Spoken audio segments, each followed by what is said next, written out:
The rain was pouring that evening, a cold, merciless kind of rain that made the grand Langford mansion look less like a palace and more like a haunted fortress. The iron gates, tall and unwelcoming, creaked as the storm winds howled through. Beyond them stood a young woman, her clothes drenched, her thin jacket clinging to her trembling body. Her name was Meyer Ellis, and she had already spent more than an hour outside, begging the guards to let her in. "Please," she whispered hoarsely, her voice breaking under the downpour. "I need to see him just for a moment." The guards exchanged glances. They were well-trained, stoic men in black suits, paid handsomely to keep strangers away from the billionaire patriarch inside. One of them finally muttered, "Orders are orders, Miss. Mr. Langford doesn't want visitors." Maya's heart clenched. She wasn't just a visitor. She had grown up in this town. Her late father had once worked for Mr. Langford, and her family's life had been shattered after a betrayal she never fully understood. All she wanted now was a chance to speak, to deliver a message, to remind the man inside that not everyone had forgotten the sacrifices that built his empire. But to the world, and to the guards, she was nothing but a poor, desperate girl in the rain. From inside the mansion, a warm glow flickered through crystal windows. Laughter echoed faintly, accompanied by the clinking of champagne glasses. A grand dinner was underway. Dozens of wealthy guests, clad in silk gowns and tailored suits, celebrated beneath golden chandeliers. The contrast was unbearable, luxury and laughter inside, cold and cruelty outside. Maya pressed her hand to the gate, her knuckles white. "I don't want his money. I don't want anything. Just let me talk to him, please." Her voice cracked on the last word. The guard shook his head. "Turn back. Girl, this isn't your world." Her knees buckled as she sank onto the wet ground. Tears blended with raindrops streaming down her face. The humiliation was cutting deeper than the chill. She remembered her mother's words before passing away. "When people have wealth, child, you'll see their true faces. But don't lose yours. Don't lose your heart." Inside, Elliot Langford, the billionaire himself, sat at the head of the long mahogany table. He wore a mask of frailty. His once commanding posture now bent, his complexion pale. The guests whispered about his failing health, pity and greed mixing in their eyes. Rumors had already spread. He had cancer, only months to live. His children sat nearby, exchanging furtive looks each time his coughing grew worse. For them, the scent of inheritance was stronger than the aroma of the roast lamb on the table. What no one knew was that Elliot wasn't truly dying. The illness was a lie, a performance crafted with the help of his lawyer and personal doctor. He was testing them, all of them. His sons, his daughters, his wife. He wanted to know who would love him for who he was and who would love him only for what he had. But in that very moment, as thunder shook the sky and Maya sobbed at the gates, Elliot felt a strange pull. Though he didn't yet know her name, he felt the weight of her presence pressing against his conscience, as if the storm outside was echoing the storm within his own family. The dinner guests raised their glasses in a toast, but Elliot's gaze drifted toward the rain-soaked windows. Do any of them love me? He wondered silently, or are they all waiting for me to die? Meanwhile, Maya rose shakily from the muddy ground, her lips trembling. She turned away from the gates, her heart breaking but her spirit uncrushed. Little did she know, this night, the night she was cast out in the rain, was the very beginning of a chain of events that would unravel secrets, betrayals, and a test of love unlike anything she had ever imagined. The storm raged on, and the mansion stood tall, hiding its secrets behind stone walls. But fate had already begun writing a story that would expose everything. The morning after the storm, the Langford mansion gleamed under the sunlight, its gardens glistening from the rain. To the outside world, it was a palace of success, the crown jewel of Elliot Langford's empire. But inside, beneath the marble floors and chandeliers, tension rippled through every corridor. At the breakfast table, Elliot's family gathered, though none truly felt like family anymore.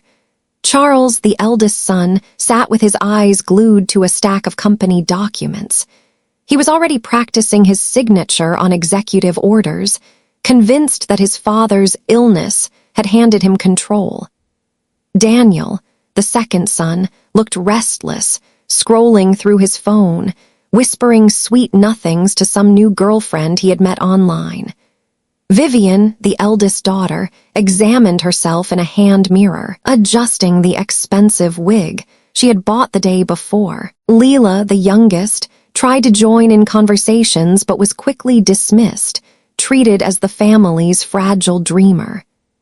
At the head of the table sat Agnes, Elliot's wife, her posture perfect, her pearls shining. But her face carried the stiffness of a woman who had long stopped seeing her husband as a partner. For years, her heart had been drifting elsewhere, to the lavish parties, the comfort of gossip, and, as whispers suggested, to the arms of men who made her feel alive while Elliot grew weaker. The only one absent from the table was Elliot himself.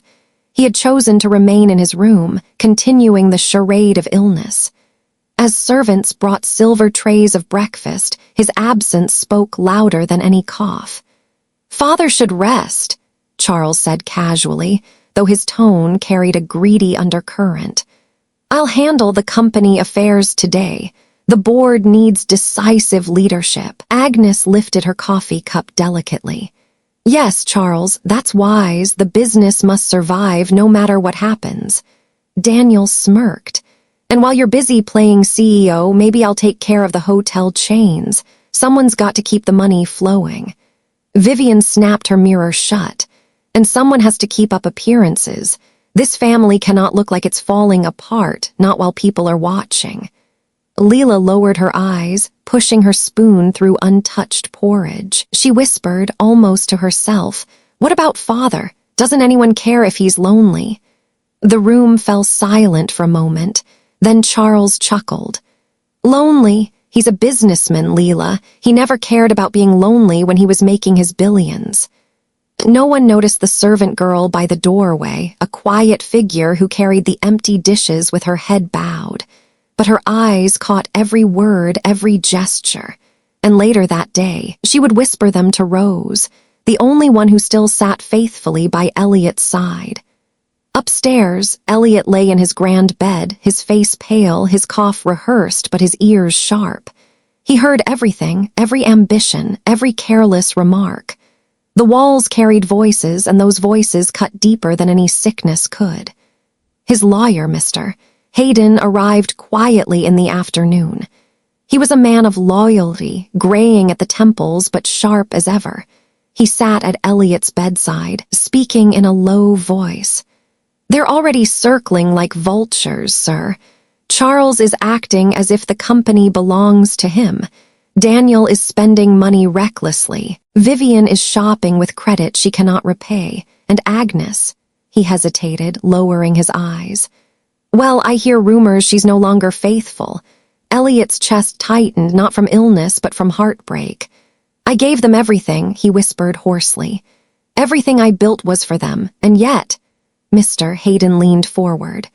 "This is why the plan is working. You will see their true selves. But remember, not all is lost. The youngest, Leela, she still shows a heart. And the girl at the gate." He paused.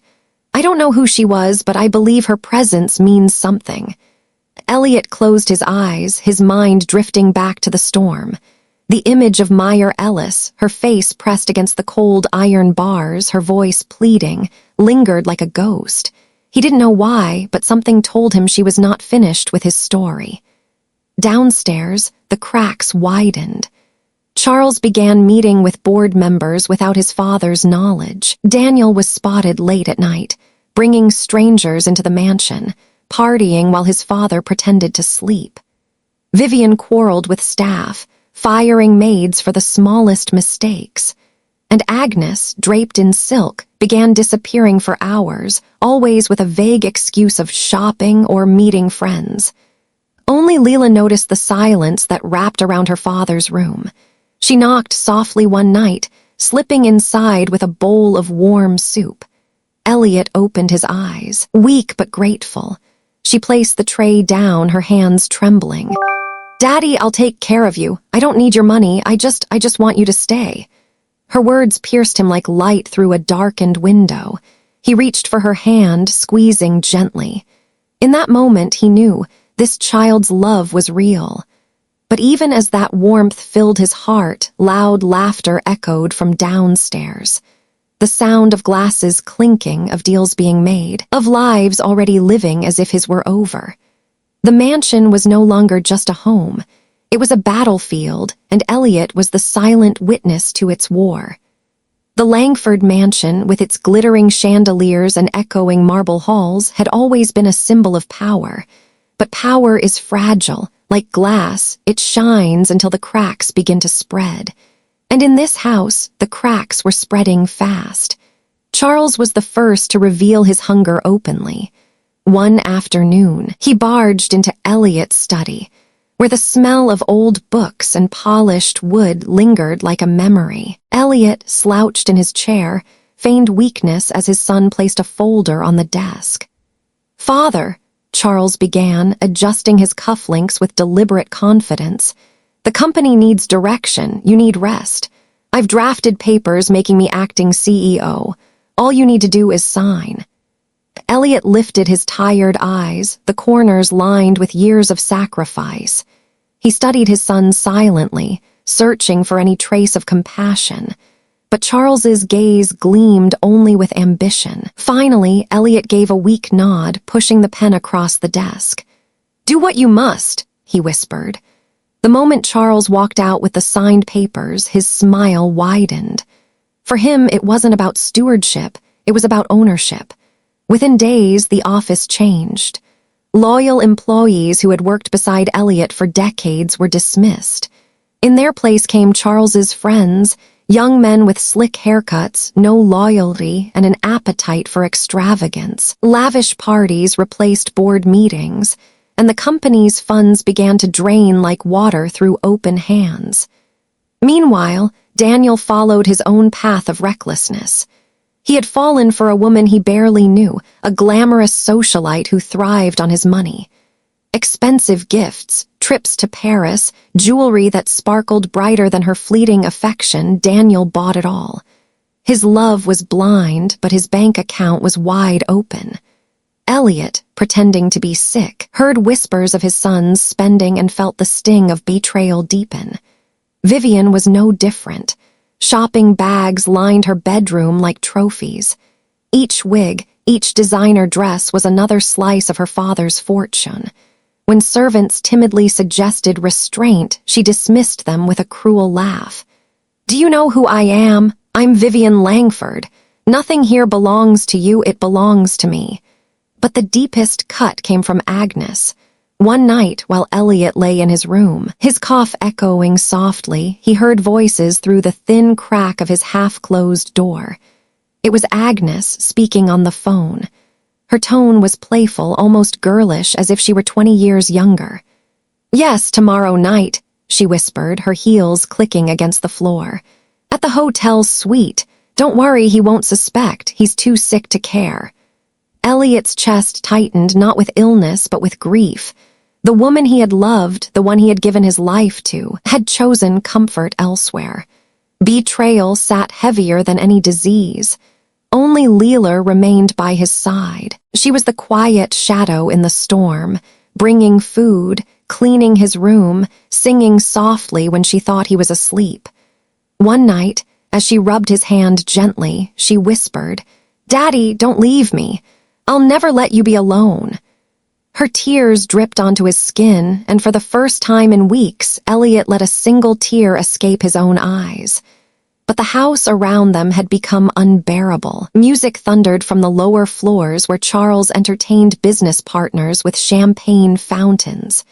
Daniel's arguments with his girlfriend filled the hallways with shouting. Vivian screamed at a maid for accidentally wrinkling her dress. And Agnes, she had begun bringing a man into the mansion itself. A new driver, she called him. But everyone could see the way her eyes lingered on him, the way her laughter echoed when they were alone. The servants whispered in fear. The mansion no longer felt like a home. It felt like a stage where greed, lust, and betrayal performed without shame. And above it all, Elliot watched silently, still pretending, still recording every detail in his heart.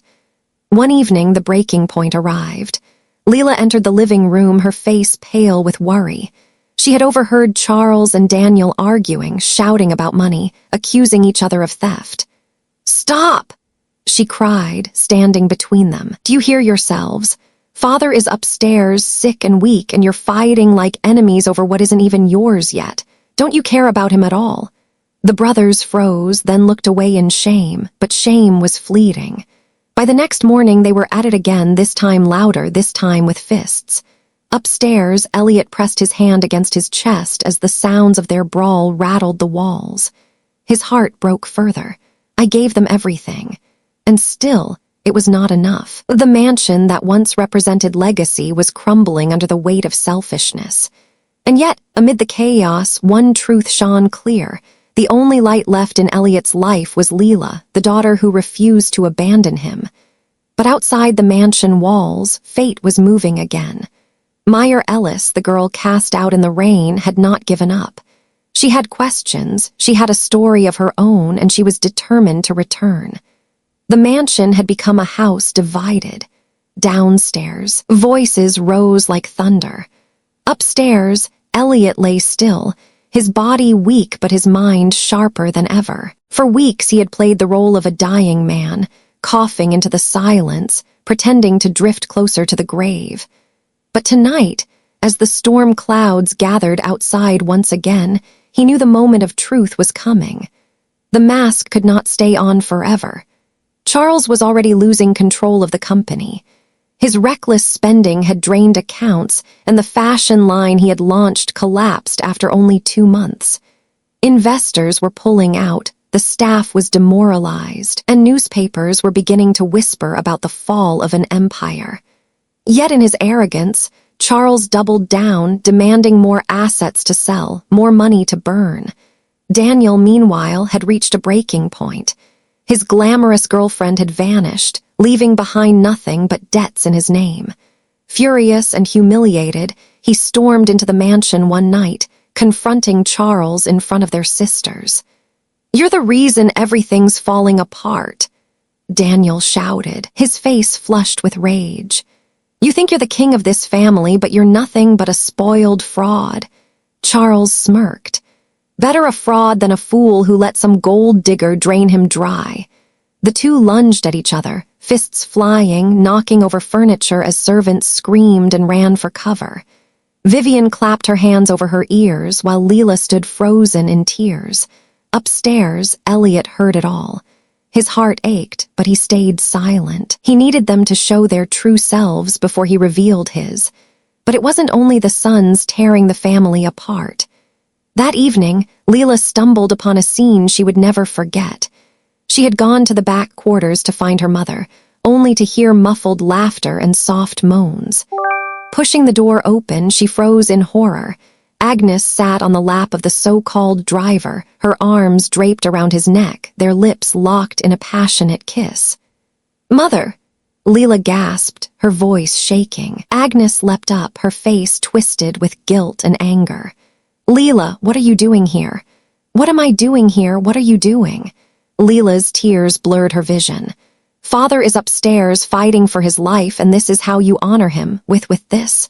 Agnes's voice grew cold. "Don't you dare lecture me, child. Your father has been a ghost for years. I'm alive, and I deserve to feel alive." The words struck like knives. Leela ran from the room, her sobs echoing down the hallway. That night, she curled beside her father's bed, clutching his frail hand, whispering, "You don't deserve this, Daddy. None of it, but I won't leave you." Elliot opened his eyes, his breath ragged. He wanted to tell her the truth, that he wasn't dying, that this was all a test. But he stayed silent. Timing was everything. The next day, Mr. Hayden, the loyal lawyer, visited with urgent news. He leaned close to Elliot, speaking in hushed tones. "Charles has already tried to sell the Sunray Hotel. Daniel attempted to sell one of your estates. I had to intervene quietly to protect them. Sir, if this continues, they'll destroy everything before you can act." Elliot closed his eyes. "Not yet," he whispered. "Let them reveal everything, then I will strike." That evening, fate delivered the final straw. Charles called a family meeting in the grand living room. The golden chandelier flickered above as everyone gathered, tension filling the air. "The company is on the edge," Charles announced. "The only solution is to sell Father's white SUV and the Palm Grove estate. That will buy us time." Vivian scoffed. "Sell his favorite car? You're insane." Daniel folded his arms. "You just want more money to waste. Admit it." Agnes raised her voice, her tone sharp as glass. "Enough. Charles is right. The company matters more than memories or cars." At that moment, the door to the grand staircase creaked open. All eyes turned, and silence fell like a stone. Slowly, deliberately, Elliot Langford descended the stairs. He wasn't coughing, he wasn't limping, he wasn't dying. Step by step, he walked into the room, his eyes burning with fury and sorrow. The children froze, their mouths open in shock. Charles dropped the papers he was holding. Daniel's face went pale. Vivian gasped audibly. Agnes staggered backward, clutching the edge of the sofa. "Father," Charles stammered. You're walking." Elliot stopped in the center of the room, his presence larger than life. "Yes," he said, his voice strong. "I am walking, I am living, and I have been watching." The room seemed to shrink around them. The truth hung heavy, undeniable. "For weeks I have listened to your words. I have seen your actions. I pretended to be weak, to be dying, so I could know who truly loved me and who only loved my wealth." The children glanced at each other in terror.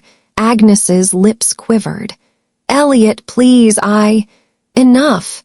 His voice thundered through the hall. "You have all shown me your hearts. And now, the mask comes off." The family that had once seen a frail old man now saw the lion he had always been. And they knew in that moment that their judgment day had arrived. The silence that followed Elliot's declaration was deafening. For a moment, the golden living room felt like a courtroom, and he was both judge and executioner. His eyes, sharp and unyielding, scanned the faces of his family. Each of them fidgeted, caught in the weight of their own guilt. "Charles," Elliot began, his voice low but steady. The eldest son stiffened. "You were given every advantage, education, experience, trust. I built a company that was strong, respected. And what did you do? You fired the men and women who built it with me.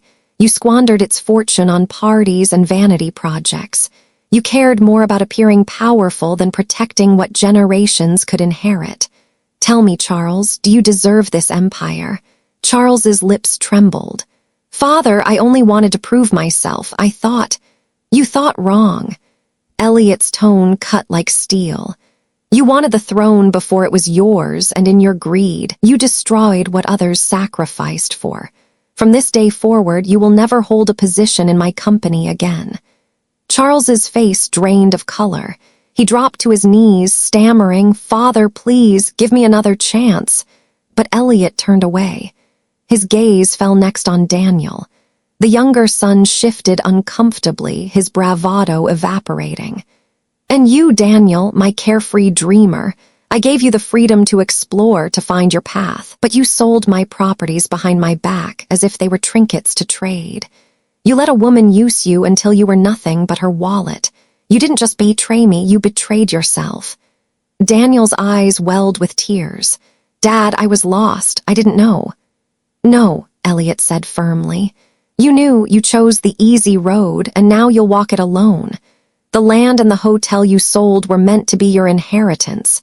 You threw them away. They are gone to you forever." Daniel fell to the floor, burying his face in his hands. Vivian tried to speak next, her voice shrill with fear. "Father, I didn't sell anything. I didn't ruin the company. You only cared about appearances," Elliot interrupted sharply. "Wigs, gowns, shallow luxury. When I lay upstairs pretending to be dying, not once did you sit by my side. Not once did you ask if I needed comfort. You were too busy parading yourself in front of mirrors to notice the man who gave you life. Vivian bit her lip, tears streaking her makeup. Please, Father, I can change. I'll prove it to you. You will have to, Elliot said coldly. Until then, you get nothing. Not 1 cent, not one title. Earn my forgiveness with action, not words. Then, slowly, Elliot turned to Agnes. The room held its breath. And you, he said, his voice dropping into a dangerous calm. My wife, the woman I loved, trusted, gave everything to. While I lay in that bed, you brought another man into this house, into our home. You dishonored our marriage, our family, and yourself. Tell me, Agnes, what loyalty do you deserve? Agnes's face crumpled. She fell to her knees, reaching for him. Elliot, please, I was lonely. You shut me out, and You abandoned me, he thundered. While your daughter wiped my forehead and fed me soup, you chased pleasures in the arms of a stranger. You left me to rot in my own home. There is no excuse. You have 24 hours to pack your things and leave. This mansion, this life, is no longer yours. Agnes's wail filled the room, raw and desperate. No, Elliot, I beg you, don't do this to me. But Elliot's expression didn't waver. He motioned to Mr. Hayden, who had been silently standing in the corner. Make sure she leaves peacefully but permanently. Then Elliot's voice softened. His eyes moved to Leela, who stood trembling in the corner, her cheeks wet with tears. And you, my child, my light. When everyone else turned away, you stayed. You sang to me, fed me, held my hand. You loved me not for what I could, but for who I was. You are the only one who passed the test. Leela's lip quivered. I only did what any daughter should, Daddy. No, Elliot said, his voice breaking for the first time. You did what only a true heart could, and because of that, everything I have, my company, my estates, my legacy, will be yours. The room erupted. Charles gasped. Vivian cried out, no, that's not fair. Daniel slammed his fist against the floor. Agnes shrieked, but Elliot raised his hand, silencing them. My decision is final. Leela Langford is the sole heir of everything I built. She is the future of this family. And if any of you wish to return to my heart, it will not be through wealth. It will be through change. Tears streamed down Leela's face as she rushed to embrace her father. He wrapped his arms around her, his strength returning, his pride restored. For the first time in months, the weight on his chest lifted. Downstairs, the mansion echoed not with laughter or music, but with the cries of the fallen. And in the quiet center of it all, Elliot had delivered his judgment. But outside those golden walls, life was still waiting. The company was broken, trust shattered, and the world watching. Could Leela, young and untested, rise to the challenge of rebuilding an empire that greed had nearly destroyed? The mansion had never felt so heavy. After Elliot's judgment, the hallways echoed with silence instead of laughter, with shame instead of pride. Charles, Daniel, and Vivian each retreated to their rooms, their dreams of easy inheritance shattered. Agnes sobbed uncontrollably in her suite, her jewelry scattered across the floor like broken promises. The empire they once took for granted had slipped through their fingers in a single evening. But upstairs in the master bedroom, something new had begun to bloom. Elliot sat upright for the first time in weeks, no longer pretending, his back straight, his voice steady. Leela sat beside him, holding his hand. For the first time in her young life, she didn't feel like the forgotten child. She felt like the heir, the chosen one. Daddy, she whispered, I don't know if I can do this. Running the company, facing them all. Elliot's gaze was firm yet gentle. You can, Leela, because you lead with love, and love, not greed, is what keeps legacies alive. I built this empire with sweat and sacrifice. You will rebuild it with heart. The next morning, Mr. Hayden summoned the old staff, the loyal workers who had been dismissed by Charles.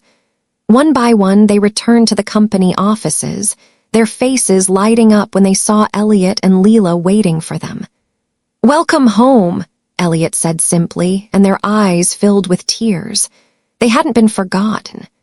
Within months, under Leela's guidance, the company began to rise from the ashes. She made bold decisions, cutting waste, restoring trust with partners, and honoring the workers her siblings had cast aside. Clients who had walked away returned, drawn by her sincerity and vision. Newspapers that once whispered about downfall now printed headlines about a miraculous comeback, led by the youngest Langford daughter. Charles tried to find work elsewhere, but his reputation followed him. Investors avoided his calls, and the friends who once drank from his champagne fountains vanished. Daniel struggled, too, burdened by the debts he had carelessly taken on. Vivian tried to maintain her social image, but without money, the wigs and gowns stopped coming. Each of them learned, painfully, what Elliot had wanted them to see. Wealth without character is nothing but sand slipping through your fingers. Agnes left quietly, escorted out of the mansion by security. For months, no one heard from her. Some said she ran off with the driver, others whispered she lived alone in a small apartment, stripped of her former glory. Elliot never spoke of her again. For him, she was part of a chapter closed. And what of Meyer Ellis? The girl turned away at the gates. She returned one afternoon, timid but determined, carrying a letter her late father had once written to Elliot. When Elliot read the words, his eyes filled with tears. Maya's father had been one of his most loyal employees, a man who had sacrificed much for the company but had died in poverty after being wrongfully dismissed by corrupt managers. Maya's visit became the missing piece Elliot didn't know he needed. "You reminded me," Elliot told her, "that the people outside these gates matter as much as the ones inside. You brought back my humanity." He offered her a position in the company, not as charity, but as recognition of her strength. Meyer accepted, and in time she became one of Leela's closest allies. A year later, the company was thriving again, stronger than before. Awards lined the shelves. The staff called Leela Madame Langford the Wise. Elliot, now retired from daily operations, watched with quiet pride as his daughter chaired board meetings with confidence that silenced any doubts. On a warm spring evening, Elliot gathered the household and extended family under the great oak tree in the garden. The same house that once echoed with greed now hummed with peace. With Leela, Maya, and Mr. Hayden beside him, Elliot raised his voice. "Family is not measured by who shares your blood," he said. "It is measured by who shares your burdens, your sacrifices, your heart. I tested you all, not out of cruelty, but out of desperation to know the truth. And the truth is this: love cannot be bought, loyalty cannot be faked, and greed always destroys. Let this be the lesson that outlives me." Tears rolled down Leela's cheeks as she hugged her father. Around them, the staff and loyal friends clapped softly, their hearts touched by the redemption of a family that had nearly torn itself apart. That night, Elliot sat on the balcony with Leela, watching the stars. "When I am gone," he told her softly, "remember this: money is just paper, but love is the only inheritance worth keeping." Leela smiled, resting her head on his shoulder. For the first time in years, the mansion felt like a home again, not because of its wealth, but because of the love that had finally been restored. The storm had passed. The dawn had come, and with it, healing. When I look back on this story, I can't help but think about how easily wealth, power, and comfort can blind us to what truly matters. I've lived long enough to see that money can build houses, but it cannot build a home. It can fill a table with food, but it cannot fill a heart with love. And when life tests us, when storms come and everything feels uncertain, only loyalty, compassion, and kindness will endure. If there's one thing I hope you carry with you today, it's this: never measure a person by what they own, but by how they love. Because in the end, it's not our possessions that define us, but the way we choose to treat one another. What about you? If you were tested like the characters in this story, would you be remembered for your greed or your love? Share your thoughts in the comments. I'd love to hear them. And if you find this story meaningful and want to help us share these important values, please subscribe to our channel so you won't miss the next inspiring story. Together, we can build a strong community full of potential and a spirit of justice.